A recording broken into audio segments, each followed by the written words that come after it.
boy, Megalodon J. And boy, do I have something for you today. I have Miss Keturah, Orji, manufactured in Jersey, baby. Hoboken, the land of Sinatra, baby. And you know, we got a classic coming. How you doing, Miss Keturah?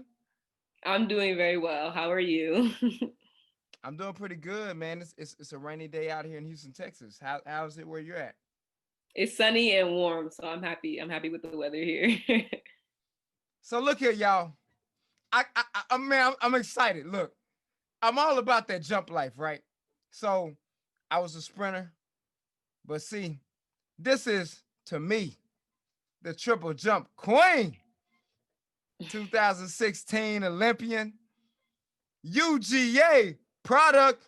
Go dogs! Hoo Go hoo! dogs. I like that. So, you know, I had to show you some love. I had to show you some love.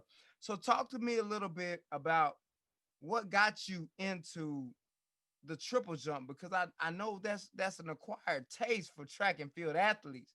Talk to me a little bit about it. Yeah, so I was originally a gymnast up until eighth grade. And so I was doing gymnastics, but kind of got bored with it, wasn't really enjoying it anymore, and still wanted to do a sport. And so I decided to join the track team my freshman year of high school. And the reason I chose track was because when I was playing in recess, like in elementary school with all the boys, I was always faster than all of them, always racing them and everything like that. So I was like, I'm going to do track. I'll be fast. And so I joined the team. And then my coach started putting me in jumping events. You know, high school coaches always trying to throw you in random events. And so my freshman year, I just did long jump. But then my sophomore year, I asked her if I could triple jump. And she said yes. And so the first time I jumped, they actually broke the school record and jumped somewhere around like 36 feet. And then from there, I just kept continuing to get better. And it's now my profession, which is crazy to think about. So, ladies and gentlemen, I want to let you know she is a certified trailblazer. All she does is set records wherever she goes. And I was really excited to talk to her because, you know, I spent some time out there in Jersey. And Jersey is not really known for a lot of track people, but she's jumping Yes, out the we roof, are. y'all. What? Talk to me. Talk Yes, to me. we are. Talk We to have me. we have English Gardner, we have Cindy Okay. McLaughlin, we have Olivia Baker, we have a lot of athletes. Hold on. Cold weather produces a lot of greatness. That's what she just told me.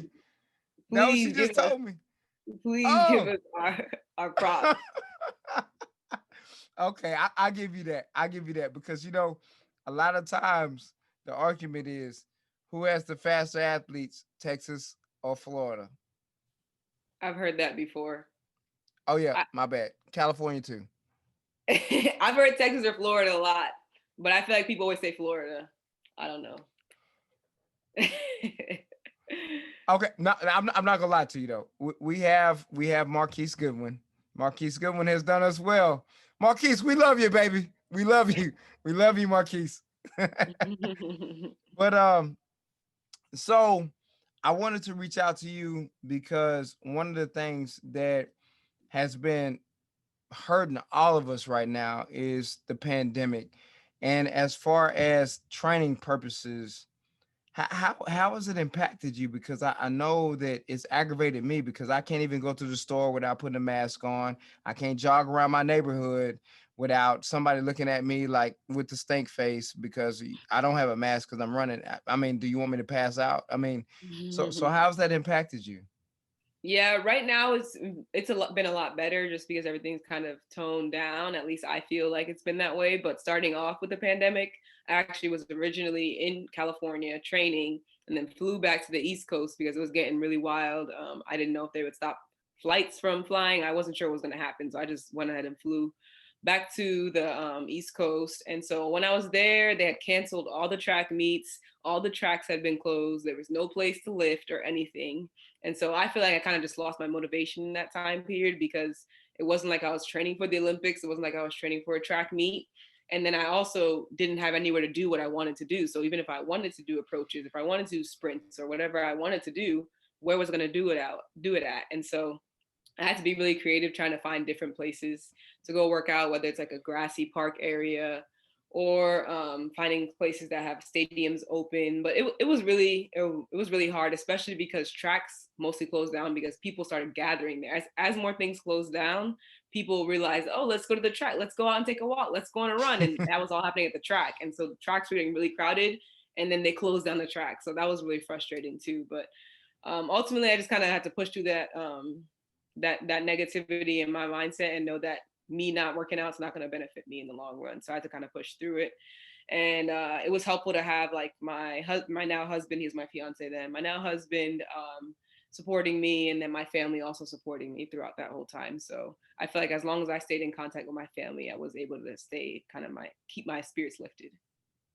So from a mental aspect, because you just brought that up, and I was gonna ask you that, like from the struggles of seeing things getting closed and you trying to persevere through all of the obstacles, it's going waves.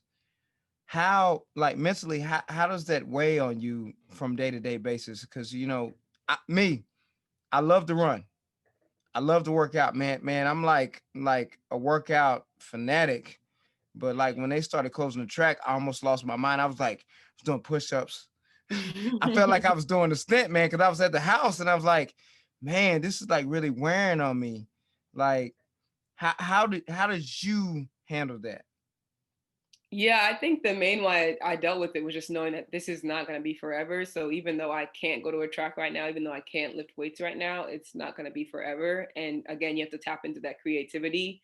There's different ways for you to work out. You just have to think and use your mind and do some Google searches and things like that. And so it forced me and my coach to get more creative with what we were doing, whether it was using random stuff, like people were using gallons of water bottles to try to do weights at home. Like you really had to be creative with what you're doing. And USA Track and Field also had a stipend that allowed us to buy some at-home equipment, so I also used that to just try to keep myself in shape. But it was hard, definitely, because I'm used to a specific routine and I was completely off of that during COVID. So we all know that all you do is jump, jump. You jump, jump, sky high, jump, jump, right? What what made you pick triple jump instead of the 100, the 200, the 400? Because like field events are an acquired taste, and I'm not gonna lie to you, I was pretty good at the high jump. I was pretty good at the triple jump and long jump. But man, I ain't gonna lie to you. It, for me personally, it never gave me the feeling that I got. Well, long jump did. I love long jump, man. I wish I would have stayed in it.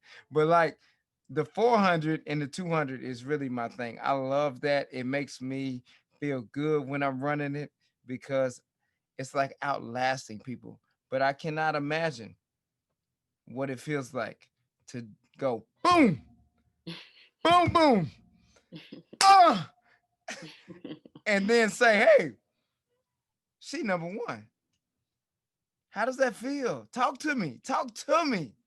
I mean, I feel like your event chooses you. I think most athletes will say this. It's not like I went to the track and was like, I'm going to be a triple jumper. It was kind of like I went to the track, and as I tried events, I was really good at some and I was not as good as others. And so triple jump and long jump kind of just shows me, even though I was okay at running events in high school, I excelled easily at long jump and triple jump. And so the event kind of chose me.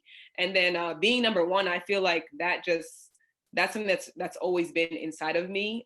Even playing board games as a young child, anything I did, I wanted it to be a competition. I wanted to win, and so that thrive, or that desire to win and be the best at all times, it shows up in every area of my life. And you can see that like with academics at UGA, with community service, anything I'm doing, I'm gonna try to excel and be the best at it. And I just feel like that is my purpose. Like I'm not here to give half of my effort at everything I'm doing. If I'm doing something, I'm gonna give my all.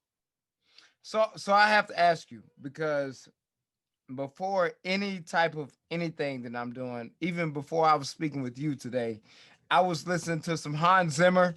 in my headphones. I was jamming. I was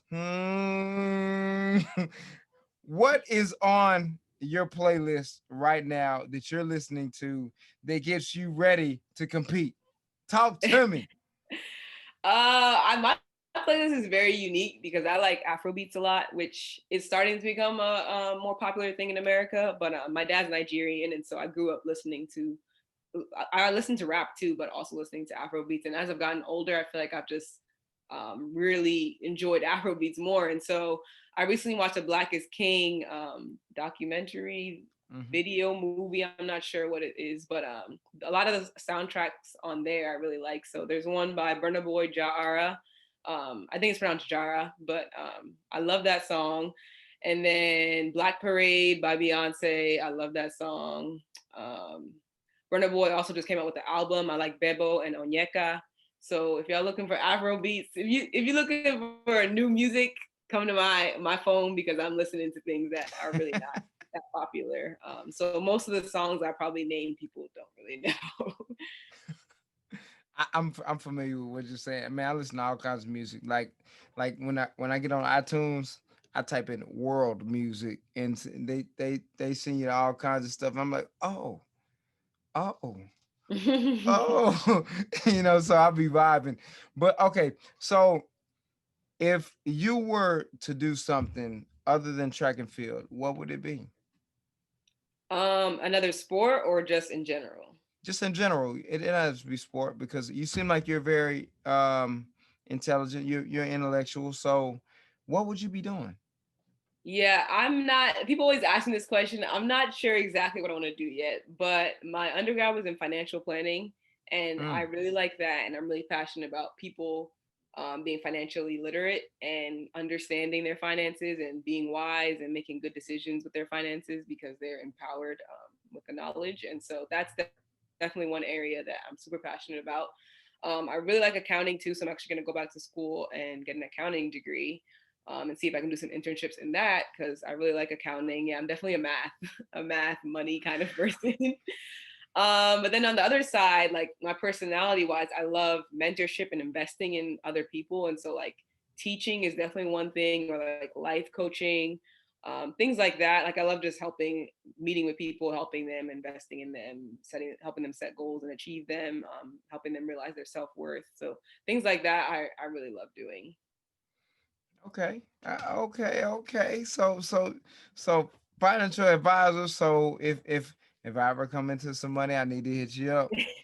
Help Yes. me save a coin or two. Yeah. Okay. I like that. I like that.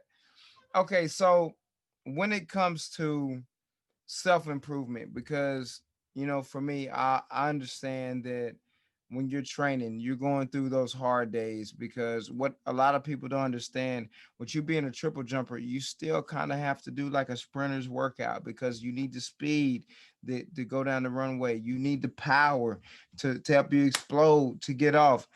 So going through that whole process and feeling what the pain feels like every single day.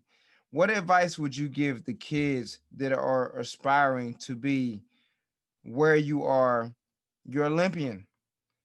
People don't understand how hard it is to be Olympian. That we see it on TV, but it's like, oh well, they're just fast. No, it's more than just being fast. Can you talk to me about that process and what you would give these kids the advice to get to where you're at? Yeah. So the first advice I would give to young athletes is just to have fun. Nobody wants to have a job at 10 years old. Like it's just you just out there having fun. And so just remember why you're doing it and to just enjoy it. And if you're doing really well, that's great. If you're not, there are other sports out there. Like it's not a big deal. Just have fun with it. As you get older, though I do recommend consistency. That I feel like that is the most important thing: consistency and discipline always, because there's days where you're not going to want to practice, and there's days where you're going to want to not finish the workout, or you're going to want to cheat on a set or whatever it is. And ultimately that all adds up. So if you're extremely consistent, if you can put in the work every day, day in, day out, day in, day out, it keeps adding up and it reaps a reward. And so I just recommend consistency. You can't always listen to your emotions. I know people talk about motivation and things like that, but at the end of the day, whether I'm feeling motivated that day or not, I need to get up and go put the work in. And so as you get older, it definitely comes down to consistency and just knowing that it doesn't matter how you feel today. You need to go ahead and get this work in, finish the workout, and you'll feel a lot better after too. Like some days I'm like, I really don't want to practice today. And then you start moving around, you feel pretty good. And so find ways also to make it more fun as you get older. Like if you need to play that music, you need to get your Afro beats going. If you need your friends to come out there with you to support you, like whatever you need, get yourself going so that you can get that work in. So I'm gonna be Mike Jack after this conversation because I'm gonna go check out Afro Beats. I am familiar with what you're talking about though. Look, Okay. check me out. Check me out. Look, this is what we're gonna say. Keturah, Orj, I jump really, really fly. Bars. Bars. They don't understand. Look here. I appreciate you for coming by and speaking with me. I know everybody's busy. A lot of stuff is going on in the world. But I got one more question for you because you know Okay. what? I'm a foodie. I'm a foodie. What is your I love favorite food? Ooh. Okay, my favorite, this is hard. My favorite American food is definitely pasta or pizza. Like I can do a good pasta any day and I can do pizza any day. Like everybody loves pizza. My favorite Nigerian food is white rice with this red tomato stew with sweet fried plantain. It is Oh, I so love that. good. Like every time I have it, it speaks to my soul. So if you guys ever can get your hands on some Nigerian food, that's what I recommend. But I love that. And whenever I go home, my mom makes it for me. Hold on. I got something for you real quick before I let you go. So you said pizza, right? Hmm. So for those that don't understand what East Coast pizza is like, I hear it all the time. Chicago pizza is better than New York pizza. But look here, I went to Jersey City one time and I got a pizza from there, and I was like, hold up, that tomato paste tastes different. I came back home and I haven't touched Pizza Hut ever since. Can you please let the listeners know what that pizza is like on the East Coast? Because yes, the Midwest pizza is good, but the East Coast pizza, oh my, man, the tomato sauce. I said, man, hey, can I talk to her for a little bit? Can I marry the cook? Hey, ma'am, if you made the pizza sauce, can I have your number? We need to get married because I can eat pizza every day. Can you please explain to them how good that pizza is? Yeah, I know some locations. The best pizza y'all got is like Papa John's, the Pizza Hut. Like he said, there's different chains out there that they gonna make consistent pizza, but it's pretty average. But in New Jersey, we have those chains like Domino's. We have those chains, but nobody really orders from there unless you need like bulk and you're not trying to spend a lot of money. Everyone gets the actual pizza, and the actual pizza does not look like the one from the chains, and it does not taste like it either. And the slices are huge in New Jersey too. So like you can get like two slices and be good, while like Papa John's, you eat four slices and you still hungry. Yeah, you So got yeah, like 30 the slices. pizza is fire. Man, look here. The dude walked through there. He said, Pepperoncino. I said, what? That's how you know it's gonna be good. I say, I don't understand you, but yeah, I'll take that though. Like whatever you just said. Oh yeah, can you sprinkle some of that on there too, man? Like I need that. Yes. I definitely appreciate you for taking the time to speak with me. I understand that you're training. 2021 Olympics on the way. Can you talk to me about what you're expecting? Because I know you're training hard for it. Let's push the pandemic to the side. We're not worried about you. Stop hating. What are you expecting out of that?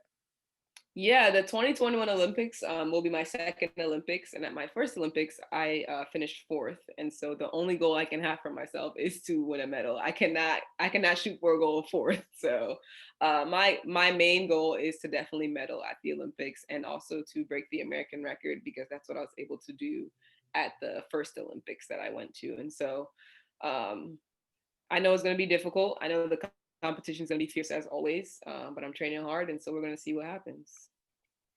Because all ORJI does is fly high in the sky. And you know what? I will play the song for y'all, but I don't want to get sued. Kanye, all she does is win, win, win, win, win. Straight trailblazer. Thank you so much, Miss Thank you. ORJ. Ah, Thank you. thank you so much. Hey, I'm gonna be rooting for you. I'm gonna be rooting for you. We're looking forward for some great things out of you. We know that you're gonna do what you do because all you've done is win everywhere you went.